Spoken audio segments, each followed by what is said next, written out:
Hey guys, Pretzelman 945 here. Welcome back to another video. In today's video, I'm going to be talking about something which I've been excited to talk about for a while, but I just finished it today, and that is Magi. Now, I can't remember, was Magi in my, giant ass anime ranking? Oh wow, luckily no. Oh, let me see. Did I include Magi in this list? I cannot remember if I did or not.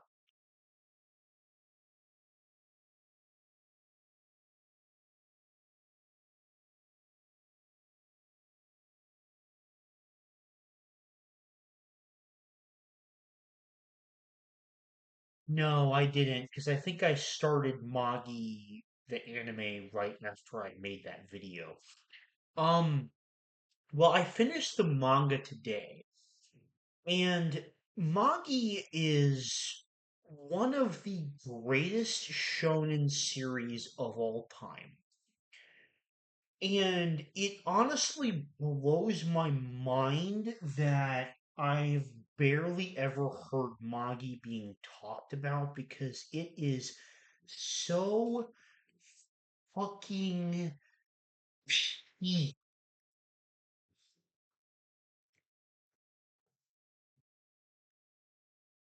This is how you know that I actually mean shit to talk about. I like never do this for videos.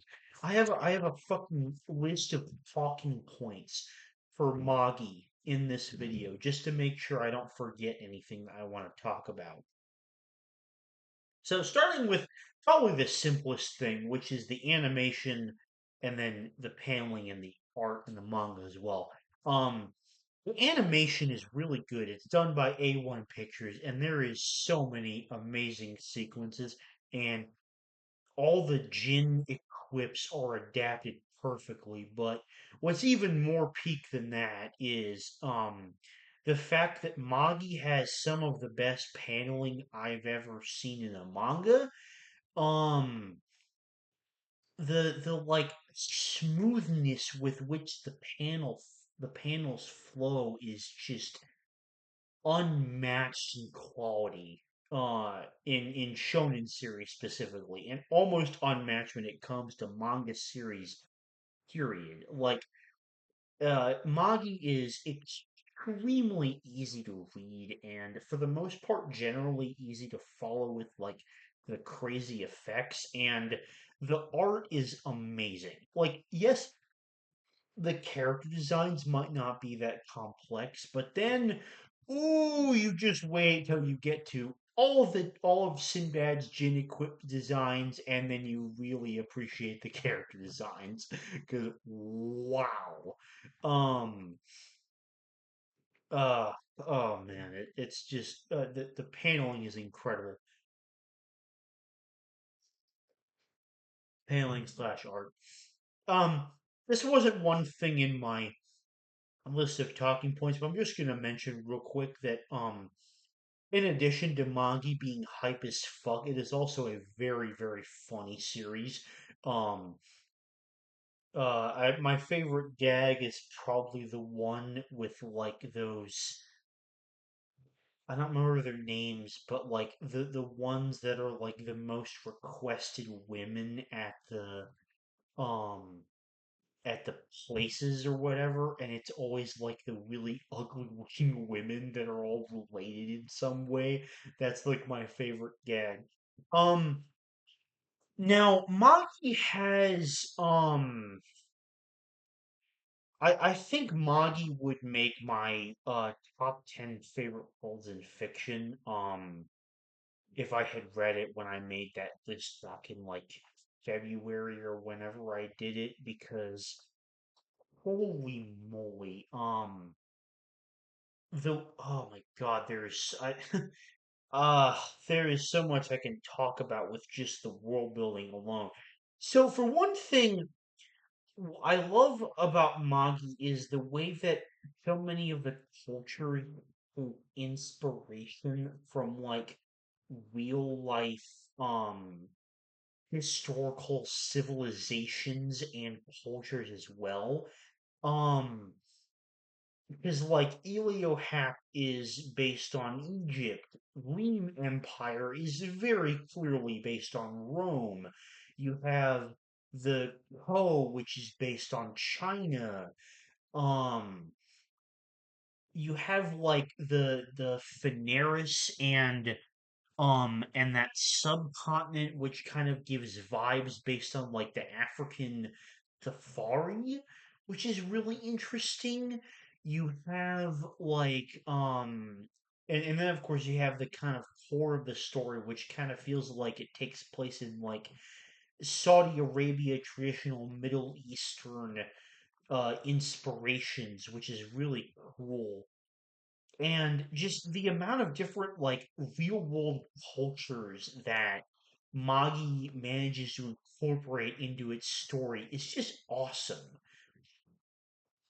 Um, and then there's just the fact that the world is just so interesting. Like the whole concept of dungeons and how they appeared is so interesting, and how that like connects to the role of the Magi and like all the history related to how they guided kings is just so interesting. And a lot of this relates to Rook as a power system, which I'm going to talk about in a bit because these two points are kind of intricately linked. But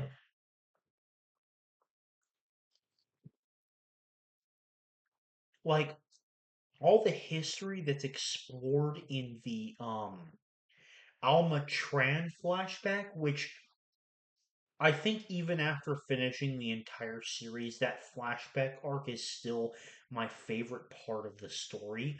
Um, because it's so unique and interesting, and it's so fascinating to see like the world of Alma Tran, which was just referenced so many times, and and then you finally get to actually physically see what it looked like, and that whole flashback arc was just so fucking powerful. And like and like in that arc specifically, the way that it explored so many different like fascinating kinds of races that are only in that arc specifically is just insane to me. Like the world building in Magi is so fucking good.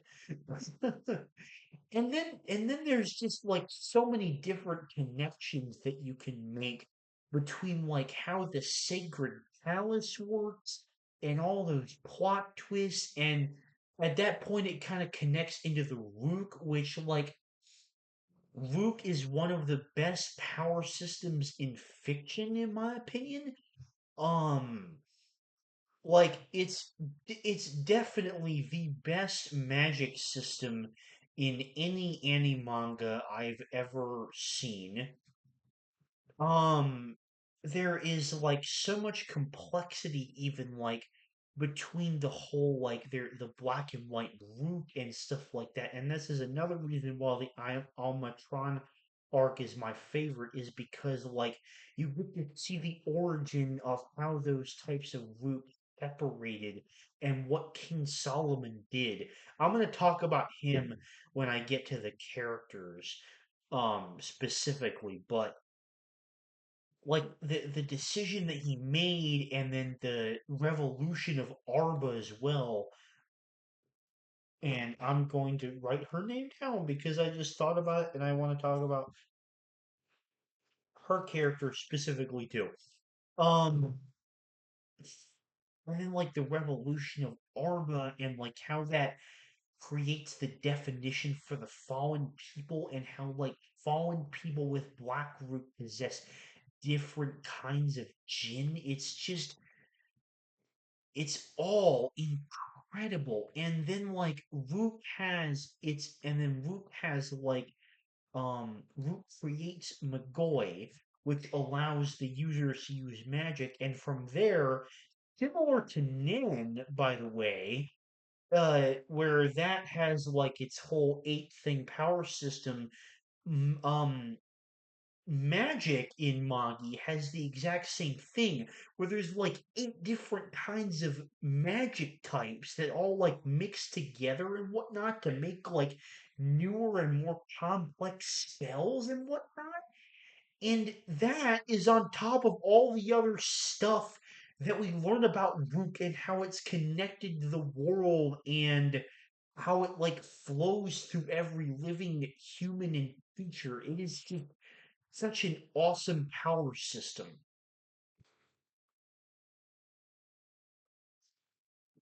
Okay, now getting to the bulk of the yapping with the characters. So I want to talk first about the main character of the story, Aladdin, because Aladdin to me is such a well done character because all the characters in my opinion, this is like the biggest strength of Magi's characters is the fact that um even compared to other shonens, I feel like, with certain shonen characters, they have like their arc and it's really good, and then they don't really do as much beyond that. Now of course there are exceptions to this, and Magi is one of them. And what Magi seems to do with its characters that's way different and way better than a lot of other Battle Shonen series is the way that it's kind of the flow of the character development and the fact that all the characters in the story, but especially Aladdin and a few others I'm going to talk about in this list of characters here, have like multiple arcs that are different and yet they still relate to the core of the character. Now, what this is for Aladdin is like initially he like throughout season one of the anime his whole goal is like learning more about the world um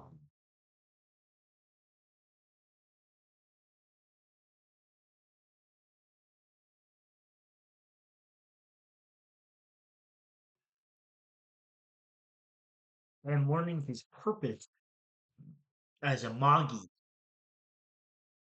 and the struggles that he has to deal with identity and not really knowing many people and having to reach out and make friends, which he's able to do.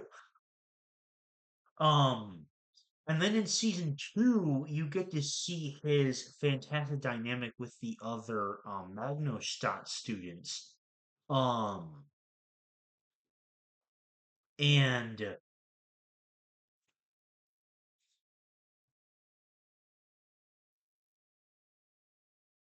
and just like being able to see um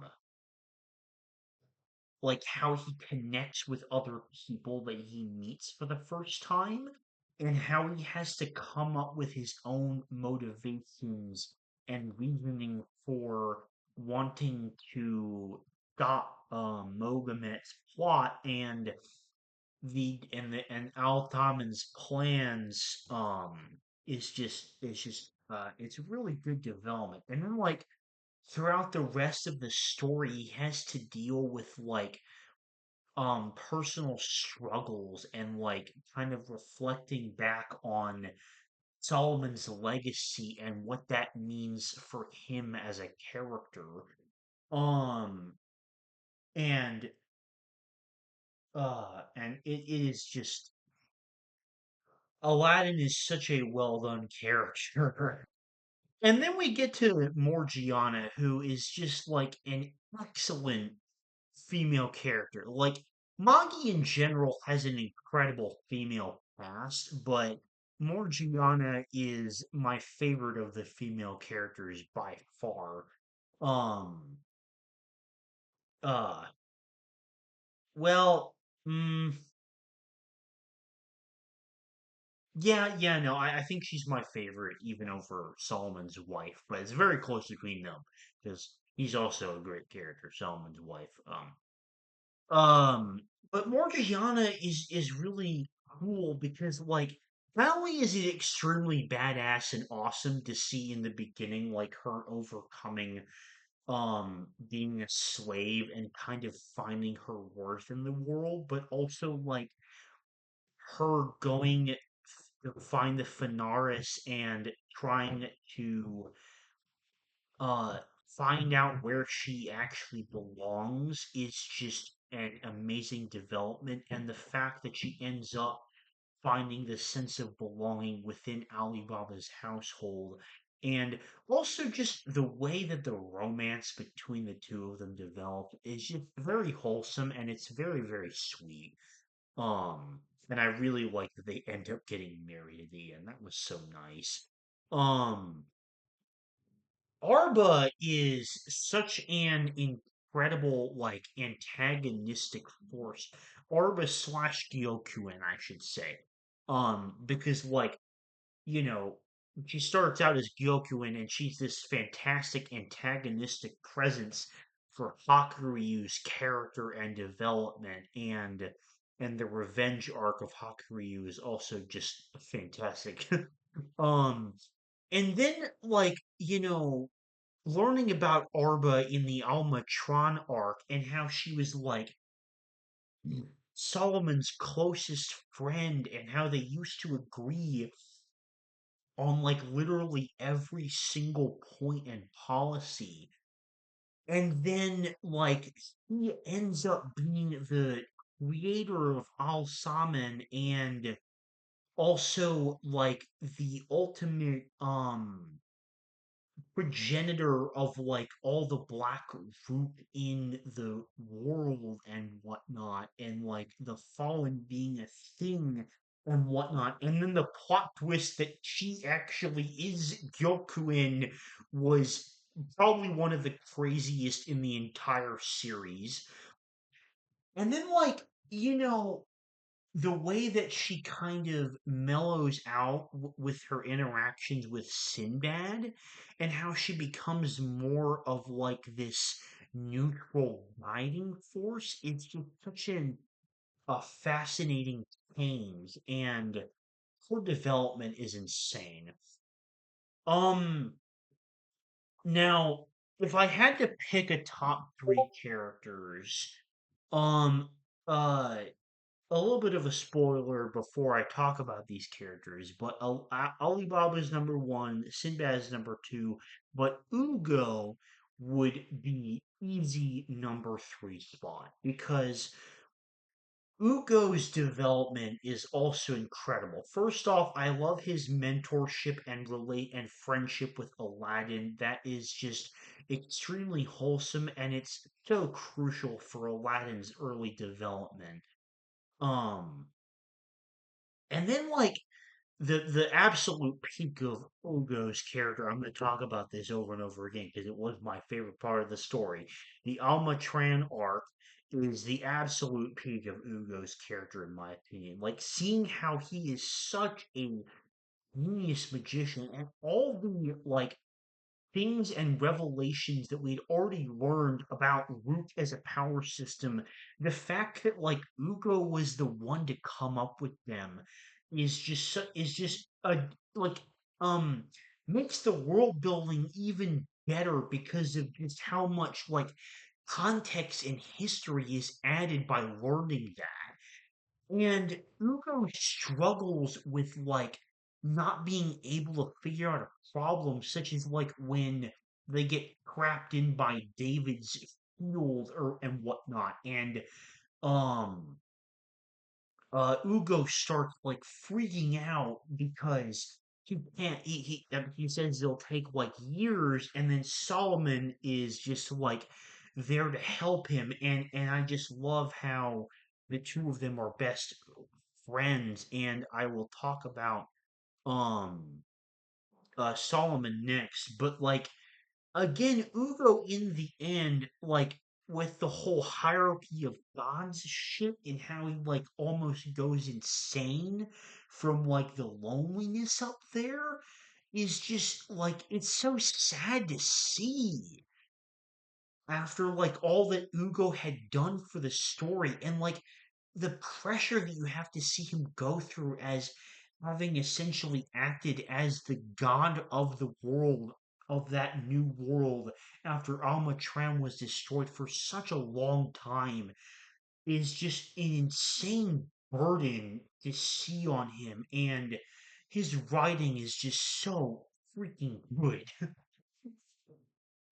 And how he nearly collapses into insanity from the loneliness and the burden of his role, but then Aladdin is the one that manages to bring him back to his senses is just incredible. And I think that the two of them, besides maybe Aladdin and Alibaba, have the best friendship slash relationship in the entire series.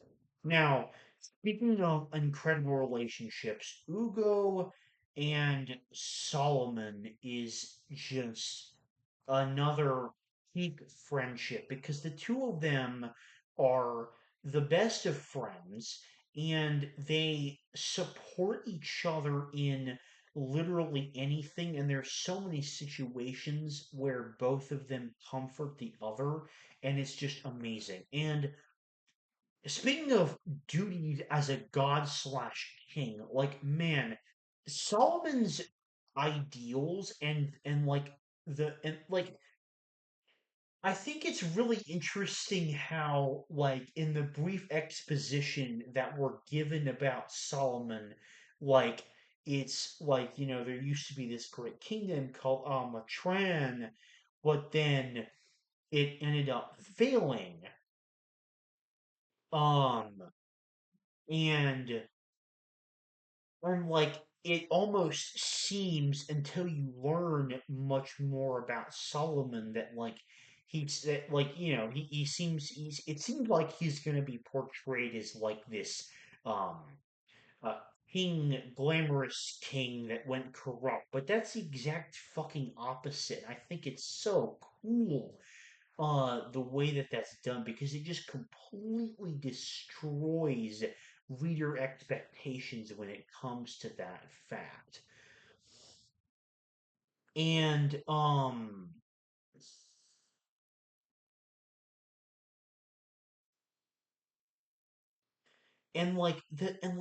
the whole thing about him wanting a completely equal society and how hard he tried to make it a reality is was just so powerful and then so depressing when he wasn't able to fulfill those ambitions and ended up having to settle for being the king even though he really didn't want that and kind of seeing his development in terms of like how well that goes um to like being able to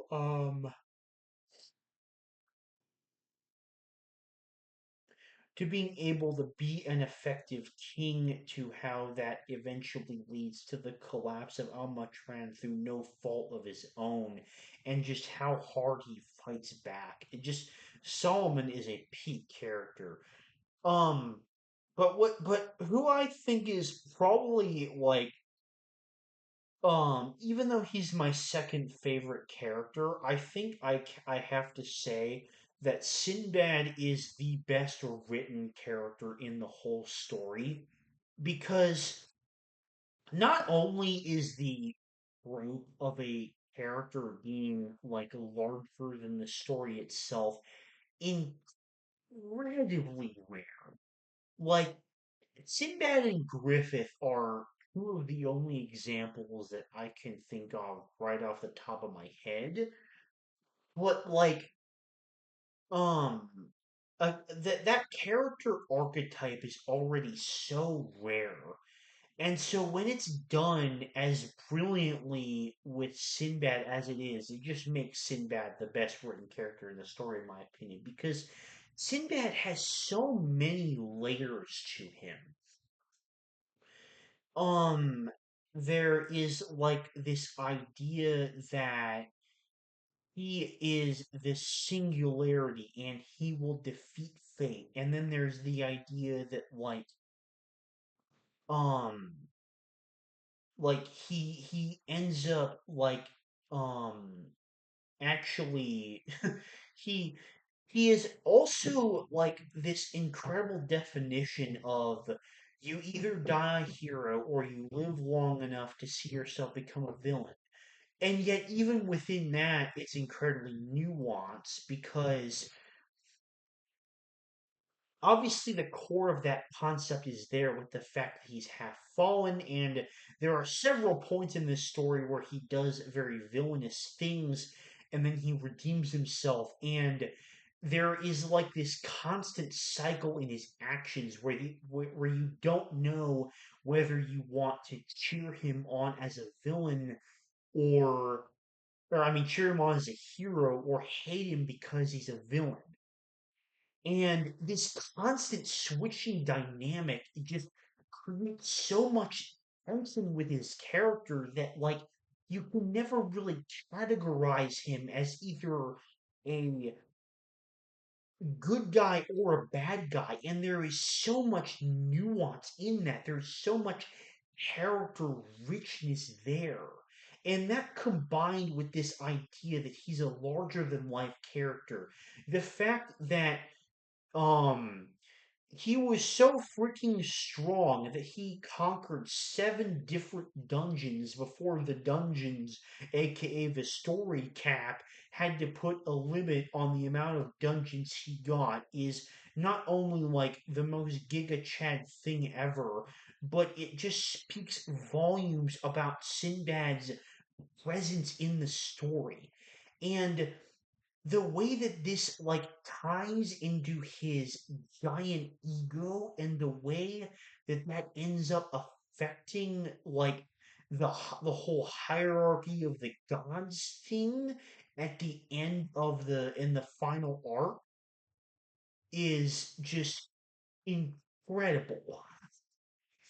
um Sinbad is such a geniusly written character that it blows my mind sometimes. um And then the ending of him, where he ends up finally making it through on what he always wanted to do by being able to ignore his singularity status instead of believing that that was the reason that he could accomplish all of his goals. He ended up ignoring that in order to save everybody. And yet at the same time that comes back around because he says that I am Sinbad the great conqueror, I shall return.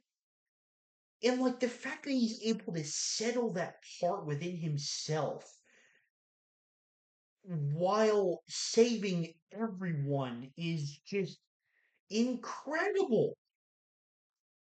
The Sinbad is such a peak character.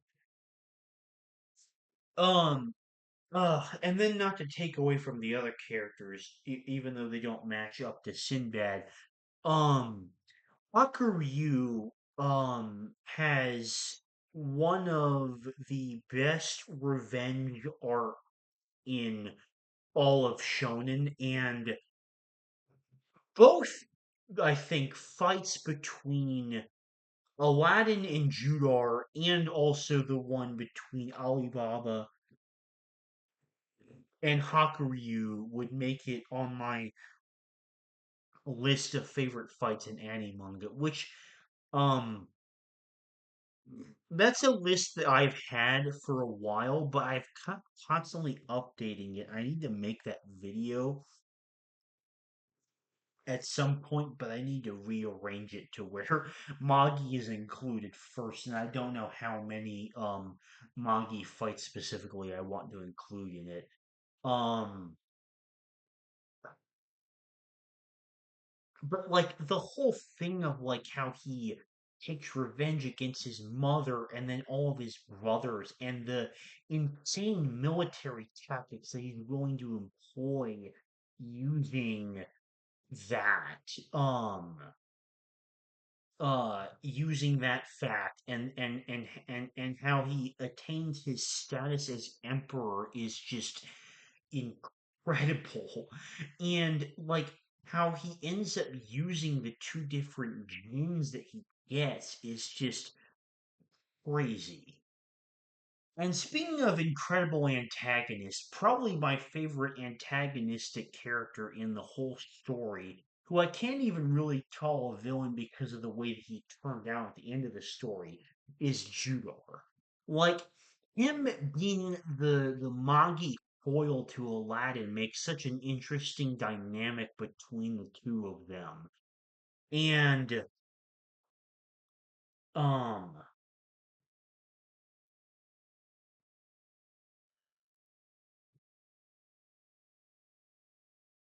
like I also love the kind of loyalty and friendship that he has with Hakuryu because like it seems like in Hakuryu he finally finds a distinct purpose to put his youth toward, and the way that that kind of influences their friendship and how they continue to be friends for the rest of the story is just amazing.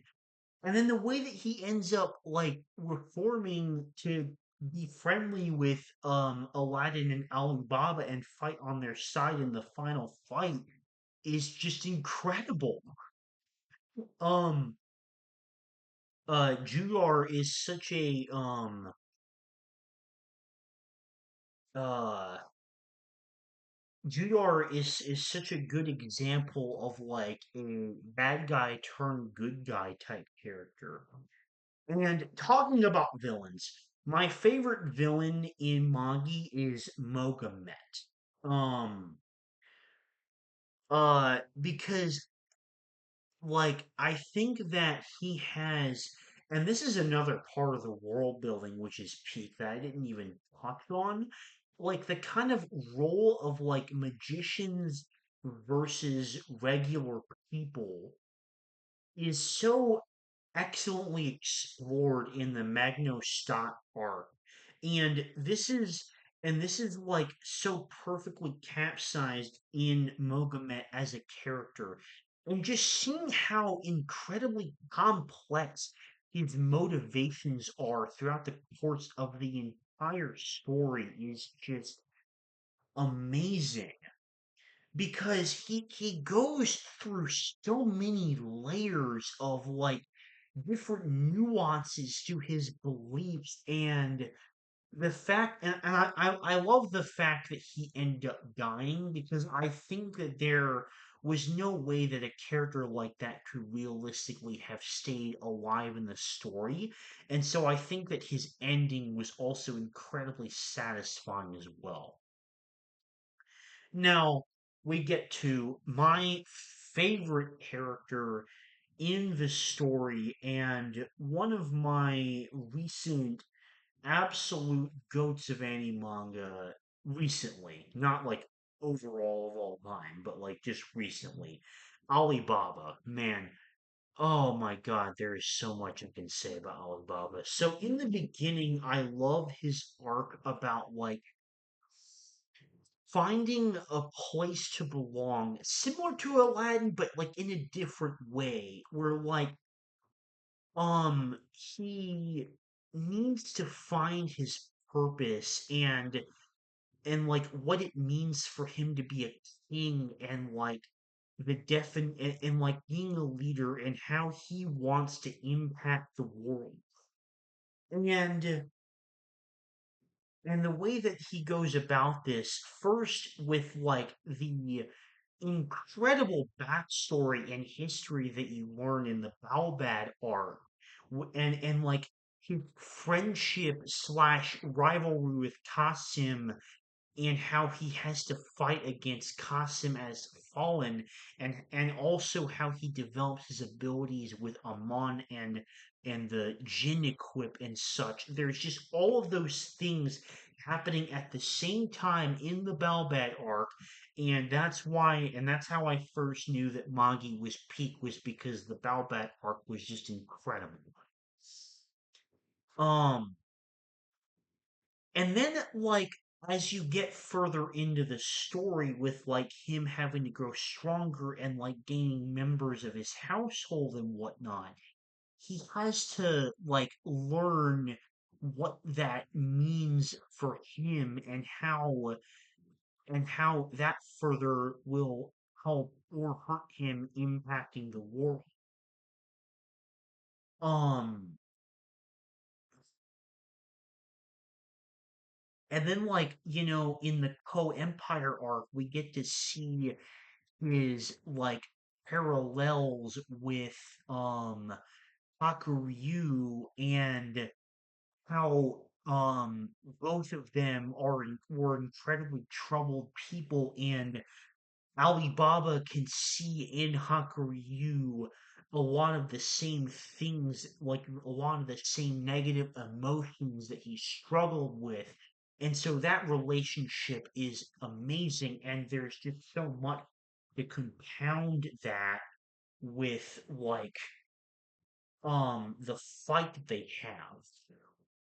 And then he ends up dying and coming back to life. And all of the lessons that he learns from the other members of Alma Tran and his like mission to help them be at peace, and that further being another way that he will impact the world, is just incredible.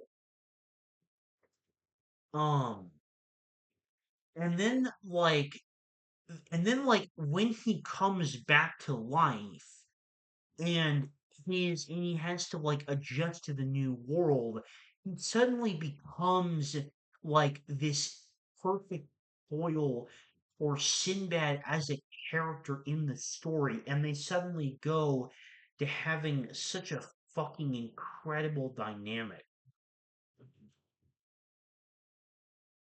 Okay, sorry for the pause. I was desperately in need of some water. Um, so as I was saying, like the way that after Alibaba comes back to life, he goes to suddenly form like one of the best dynamics in all of anime manga, really, between him and Sinbad. And like the way that you suddenly realize that those two, how much those two characters are like perfect flaws of each other throughout the rest of the story, and how it really only starts to present itself in this last big arc as they're like rivals between companies, and they're constantly like one-upping each other in terms of like particular business practices and stuff like that, and like how Alibaba bounces back from his successes, and then like his entire role in the final arc where he just like is the fucking goat. That's the only way I can describe it, like no glazing, because like he is literally like, even when the entire rest of the world and every other metal user is like ready to fight against him because they were convinced by the spell to return to the root, he alone was able to convince literally everyone to not do that. And like, this leads me to my favorite thing about Alibaba as a character, and that's the fact that he, even if it's not officially, like, even though Aladdin is still very much a crucial character to the story, like, the more that you go on in Magi, it becomes so clear that that Alibaba, it really is the main character in the story, and that is just incredible to me. Um, and that is Magi. I told you this is going to be a long video with a lot of yapping about Magi, but this is genuinely like one of the greatest shonen series I have ever seen. And I am so shocked that it does not get talked about more. Because At present, it is my third favorite shonen series when considering both anime and manga material, only behind Black Clover and One Piece. Like, I think it's better than Dragon Ball, I think it's better than Hunter x Hunter, and I think it's better than, what the fuck is my number five? I don't remember, but like I for fuck's sake, I think it's better than Dragon Ball and Hunter x Hunter. And that's really hard for me to say. I still go back and forth a bit on the Dragon Ball thing, but right now in this video I'm saying Magi is better than Dragon Ball. If you have not um watched or read Magi yet, well first off, I don't know why the hell you watched this video because I spoiled a lot of stuff in here. But second, what the hell are you doing? Go consume peak fucking shonen. But yeah, that's gonna do it for me. Um, I would love if I got another Magi fan in the comments, but I don't think that's gonna happen considering how little talked about it is. But um, you know, if you decide to check out Magi, then leave a comment on this video, assuming you didn't get ruined by the spoilers I gave in this video, and let me know why you agree with me that it's peak shonen. But for now, that's gonna do it for this video. Thank you very much for watching, and I'll see you later. Good night.